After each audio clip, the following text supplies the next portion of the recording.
Okay, what up, guys? So today I had a pretty good trading opportunity. Um, and yeah, I was able to take it. Um, it was pretty good. I ended up taking full volume off. Um, didn't really move all the way to my target, but at 50%, I was able to take a little bit. So let's kind of go through what it is we were looking at, or I was looking at. So let me actually delete these two lines real quick. And yeah, I had to close early because I actually had a meeting I had to go to. I was very dependent on the meeting, so I was like, you know what, I'm not gonna be able to actually manage this trade, so let me just leave. Whatever happens, happens. All right. So let's break it on down. So 9:30 open over here, right? Push up, come down. We have a massive expanse down. In that massive expanse, we take out all the liquidity available. All right, so I'm gonna use that as my liquidity. I'm gonna use that as my liquidity. Right. So this is a liquidity point. We take that out very aggressively. All right. So from this point, I'm thinking, okay, we need some form of a reaction. All right. I know I should not be buying against a falling knife, but I saw we had this little bounce in here, which is a fairly good bounce. Like, okay, cool. That kind of is giving me an indication. Maybe we want to go higher, maybe not. I mean, we did just break through and close above both of the fair value gaps in this area. These two. All right, close above both of those. So I'm like, okay, close above both of those. It's not really a confirmation for me to get in just yet. We do have the liquidity sweep. We do have, you know, a break of or basically an inverse, right? Okay, maybe I can start looking for longs. Price comes up into this area. We push lower. We get another FVG. And once we started coming up in here and failing to go lower, in this balanced price range, right? Just here, in this balanced price range like that. Once I saw that we were in this balanced price range we were reacting to, I was like, okay, cool. This is probably going to be an indication that we may want to go a little bit higher. So if we're going higher, we're going higher from, right? That's the most important, most important thing for me. So I saw we have this inverse FEG here. I was like, all right, cool. We close above here. I'm going to hop in. As you can see, I did pretty much right on the close. Pretty much a spot on entry, right? So I was able to get in, stop below the candle that pushed through. Since this candle completely pushed through the, what do you call this? Pushed through the inverse. I was like, all right, bet. I can actually take this candle, use that as my stop, my hard stop, and look to go long. One candle in, two candles in. I was already break even, two candles in. Great. And from there to 4 candles in, I'm already 50% out.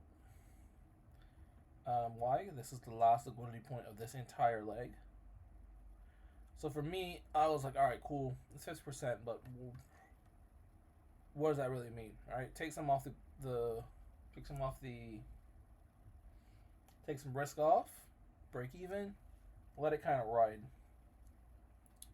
We did get a little push, and we actually came right into something I wasn't quite looking at the time, which is this low here.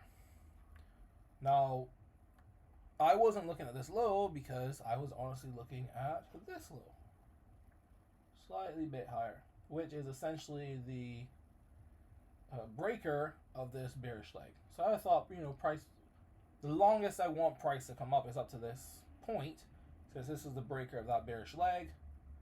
We come up into here, then all bets are off, especially since I know that we are looking bearish, right? There's no need to push. So price taps into the first one. This first one here, price taps into it. So I'm like, shoot. That really and truly should have kind of been like a first target kind of deal. A first full target kind of deal. And I kind of just missed it. This one's kind of, the higher one's kind of swinging for the fence a little bit. So I'm like, shoot, I kind of just missed it. Maybe I should just, think about closing out because, well, I have this meeting that I need to go to. I didn't really feel like thinking about it and having to, what's the word? Focus on my phone in terms of managing my position. What I've noticed with futures is it's a little bit more difficult to manage positions. Like in forex, I mean, you can just set your various TPs and not have to change how much you're actually taking off. But with futures, you have to like modify the amount of contracts. So that can get a bit annoying, especially if you're in a meeting and you don't know what's going on. So the moment I kind of saw this, we were already down here. I was like, oh shoot, I kind of missed it, but maybe price will push back up. But once we got this bearish candle, I was like, nah, I'm gonna hop out. And you can kind of see where I hopped out there at that low. Pretty much the lowest of the low of this entire pullback. Not the brightest idea. Maybe I could have waited a little bit longer for price to come back up. But you know what? It is what it is. Taking on the chin. So yeah, 2.7R trade, really and truly. But I want to be transparent and say like, yo, this was my actual target where I wanted price to go. And obviously price didn't go there, but I got all out at my 50% and also lower than the 50%. But yeah, it is what it is. A win on the day.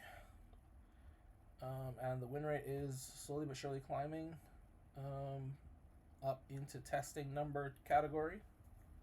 One loss so far for the year, a whole bunch of break evens. I think it's 3 wins and more non-traded